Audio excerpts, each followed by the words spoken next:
let's get into the story that, I mean, we briefly touched upon last night, but I want to kind of reserve time to actually go more into it tonight. And that is this horrific incident involving Raja Jackson, who is one of Quentin Rampage Jackson's sons, who attended a Knox Pro entertainment show. Knox Pro, not only is it a company and a school run by Reno Anawahi, who you might know as Black Pearl, and also Rikishi as well involved with this. They were a WWE ID school as well.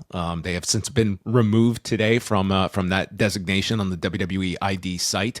So I can just go, like, this is such a 2025 incident in that pretty much everything is there to be watched online. I'm talking about what the issue was before, during, afterward. Like, this guy is on film after this. I mean, it's insane that just every angle is covered in this. That, like, there's really not there's no he said, she said in this. It's all there for people to see and judge for yourself. So for those of you that maybe have not followed everything here, and I will do my best to summarize it, and feel free to interject away. Raja Jackson appeared at this show, and he was live streaming on this kick stream. And our first situation involving Raja Jackson and this wrestler with Knox Pro, Syko Stu, whose real name is Stuart Smith, they are outside of the building that they're running the show in, and the camera's running, and it appears that Syko Stu thinks this is just some kind, like, this is another wrestler, and he does this deal where he hits him with a beer can, and this pisses off Raja Jackson. They're informing Syko Stu this guy isn't a worker, and Jackson is like steaming over this, and they calm him down, and right there on the spot, they're coming up with an idea like, hey, this is streaming. We'll let you get in the ring, and we'll turn this into something during the show. And that kind of calms down Jackson, and you're seeing him being ushered away, and there's this other wrestler that's there, AJ Mana. AJ Mana, who has been certainly a focus of this too. He's talking to Raja Jackson again, like not a worker in Raja Jackson, and explaining, like, you get your receipt in the ring, and you can hear Jackson just like stewing, and he's livid about this whole thing with this beer can. And then we're watching the footage of him ringside, and he's on his stream reading the comments, and everyone is talking about how he got, they're all railing on this guy. Calling him a bitch, basically. Pretty much. Like, his father, Quentin Jackson, who also has a kick stream, is seeing the footage sent to his stream. He's calling his son. He doesn't know what's going on. They have some argument. And then... Sorry, Rampage didn't know about this until after the attack, right? Or did he know it? No, I watched the footage where he calls his son before the incident happens, and he just said, "Did you get jumped by some guys? Everyone's on my stream telling me that you got jumped or something." And he's like, "I'm at a pro wrestling show." And so I'm pretty sure there was he spoke to him beforehand, and then later on Jackson's stream, he's like watching the incident when it's sent to him afterwards. So Syko Stu is in his match, and this is when Raja Jackson runs in, and no, this is the planned spot. It was planned that he was going to come in here and do a spot with Syko Stu. Okay, so that part, it's not like he was just jumping in the ring. He was waiting for his cue to come into the match. He had a guy there that was going to tap him when to go, but there's a scene where he's even going, he's like, when's this guy going to be out there so I can get, like, he is ready to, like, this does not look good when you're watching it, even when you don't know what's allegedly to happen. So he lifts this guy, like, full on, slams him down, and, like, I was not looking forward to watching this, but I absolutely had to watch this if we were going to talk about it. And it looks like he's out from the slam. Like, this guy is out. And if he wasn't out on the slam, I would say it was punch number one. He was out. He ends up taking, I want to say 21 unanswered punches. He is out. And this guy is just swinging with all his might from mount on top of this guy. They were stating that he lost a bunch of teeth here. He's out cold. And then like the other wrestlers are trying to pull him off when they realize like remember, these wrestlers, they know there's supposed to be some physicality here, but then when it clues in, like this guy's literally like put this guy out and is not stopping. Then he's trying to fight off the other wrestlers, and he's sent out of the building. Again, he's still being filmed as he's like walking away. One of the wrestlers comes out to call on him, and then we see him in a nearby parking lot where he's being informed that this guy is like out in the ring. So it's like he doesn't even know like the extent of the damage he has done to this guy. Wait, this is one of the most like vicious, horrific scenes I have seen at in any kind of pro wrestling context that I can recall. And like this dude, like the LAPD is investigating this, and like I can't imagine this guy is not facing significant charges for this. Like this is like if you want to argue this is attempted murder, this is like as about as, and it's all there on film for you to see, and seems like it's not just a guy acting in the moment, it's premeditated, and it's horrific to watch. Yeah, it's pretty awful. And it's certainly been the talk of the day. Talk of everywhere. Yesterday. Like this is in the New York Times, the BBC, like everywhere is covering this. Like it's a major story. What makes this so unique is, as you mentioned, the fact that we have live video footage of everything. You can watch like 90 minutes of this, like uninterrupted, of like this kick stream. Beginning, middle, and end. And it's such a weird, like, Black Mirror type of like story of like this person who's committing this crime willingly casting everything, including his inner thoughts as he's on the phone giving a conversation to, you know, whoever he's talking to his live stream viewers as he is committing this crime. You hear the one comment he makes, he's like, my dad's never gonna call me a bitch. Like it's just like, you're right in this guy. Like he was like, it was a shot against his manhood that this Syko Stu did this beer can angle on this dude. And it was just like his ego had been bruised, and he was going to give this guy the ultimate receipt and just like unload on this guy. And this was, and let's also add the context here. Like Raja Smith, this guy trains in MMA. This is not Raja Jackson. Sorry, Raja Jackson is like, he trains in MMA.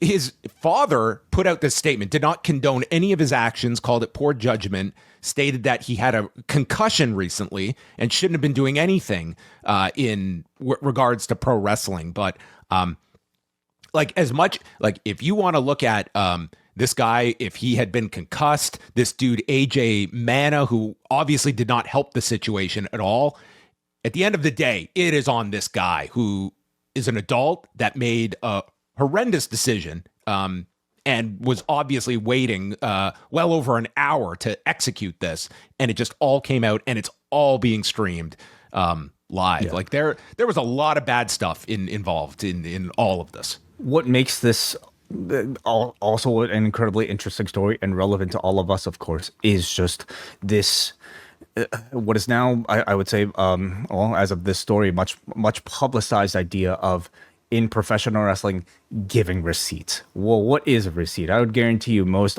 people maybe reading the story who aren't wrestling fans didn't know about this concept until something like this. And it is a fucking weird concept to just even try to explain to somebody. The idea that, hey, if somebody hits you really hard, well, you're allowed to hit really hard them. You're allowed to hit them really hard right back. It's just kind of the unspoken rule. How barbaric does that sound to somebody who does not know really the ins and outs of professional wrestling? And it's this really kind of, you can argue, maybe necessary unwritten rule of professional wrestling, or to others, a completely antiquated and barbaric rule, unwritten rule in wrestling that is now put into focus. The idea that if somebody hits you really hard, you hit them really hard right back. And also, how do you convey that to somebody who is also not a professional wrestler? And there's so much. I mean, oh my God. The typical notion of like a receipt is like a guy that like pops you by mistake and you hit him back. Like it's night and day from what we were watching on this video. And I mean, this guy, AJ Mana, who is the wrestler that is accompanying Raja Jackson and telling him, that's, no, he was just putting the heat on this Syko Stu and telling him he released the statement. He is, because he got bombarded. And now he's stating that he was in character when he was doing this on tape. It's like, let's read this. I want to take him. Sure, this is the Andre Joel Hudson, aka what's his name, AJ Mana. AJ Mana. He wrote on Facebook, I want to take a moment to address the recent incident in Knox Pro. First and foremost, my thoughts are with Syko Stu and his family. No one ever wants to see a fellow performer get seriously hurt. There's been a lot of speculation online about my role that night. The truth is, I was in character and speaking in the language of wrestling. Everything I said was part of the show, and I never intended or encouraged real harm. This was a situation that unfortunately got out of hand due to miscommunication behind the scenes. Wrestling is built on trust, respect, and protecting each other in the ring. That's what I stand for, and anyone who has worked with me knows that. I respect this business, I respect the fans, and I respect the performers who step between those ropes. I hope we can focus on Stu's recovery and making sure something like this never happens again. Did the dialogue he exchanged with Raja Jackson feel like it was an in-character conversation to you?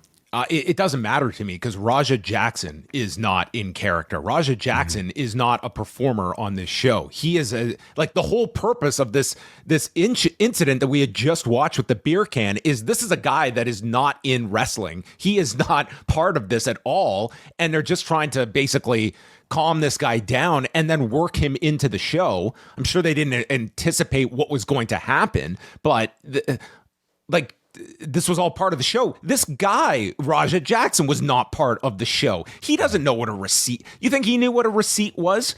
He doesn't know this language. He doesn't know this. The concept was explained to him, but to him, it's like, well, you're going to let me get my lick in on that guy. He said to AJ Mana, as long as I get my lick in, we're good. Now, he got a lot more than a lick. He got a lot more than what was given to him. He devours this guy. I mean, but it's like the sort of exchange he was told was that you are going to get your shot at him. You're going to get to attack him. And that was about as much as was conveyed, or maybe a little bit more than that. But they claim that this was like organized. There wasn't much organization taking place between the various parties prior to the incident.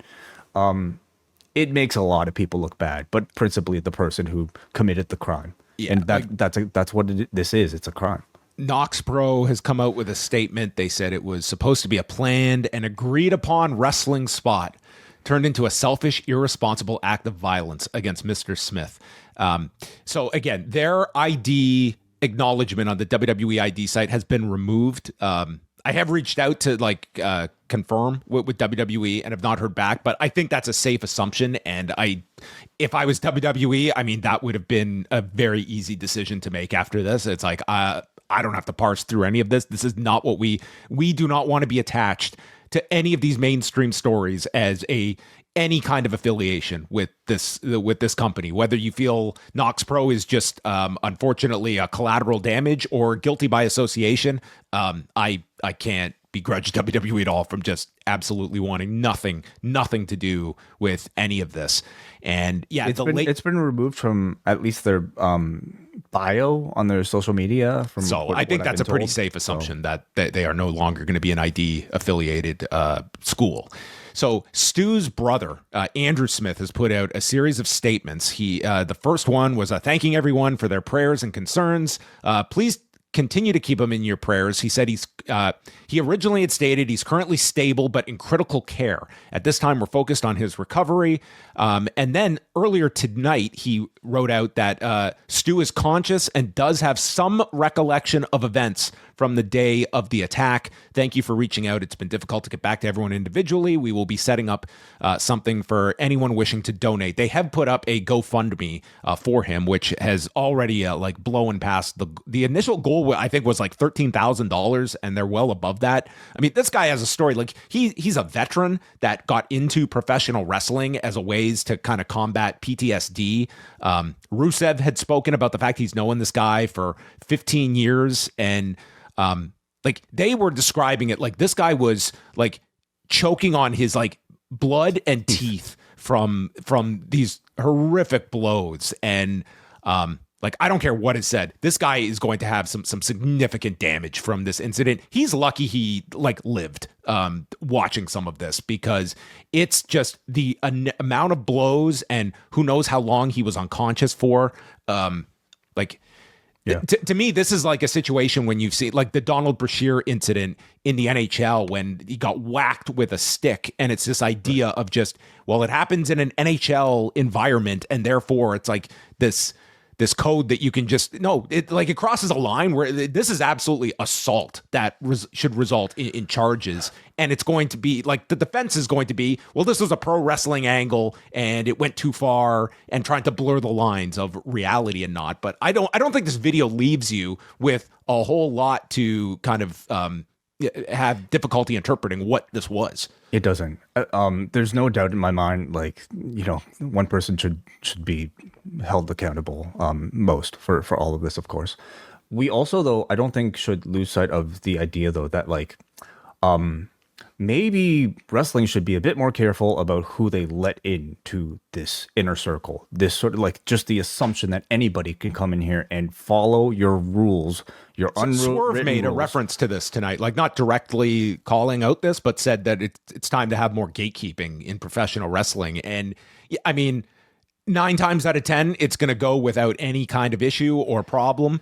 But when you find a guy like Raja Jackson, who seems already on edge and already incredibly uncomfortable with his own sort of like inner confidence and just who knows what the fuck else is going on in that man's head, this was the match that just kind of really lit that fuse and just created disaster.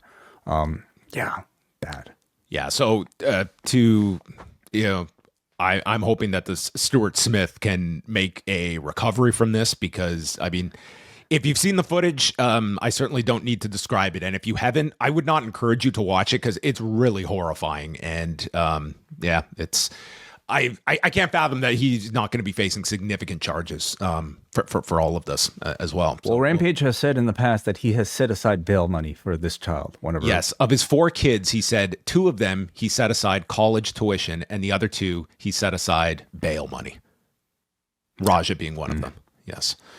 We've got so much going on at the Post Wrestling Cafe. $6 a month gets you access to the full Post Wrestling experience. The newest Rewind Away will be going back to 2001 as we will review King of the Ring, featuring Edge winning the crown and Kurt Angle taking on Shane McMahon in a very well-remembered street fight. Plus, it's all of our reviews of the WWE Unreal series on Netflix, XL editions of Rewind to Raw, Dynamite, and SmackDown, and so much more. All of it can be yours at postwrestlingcafe.com.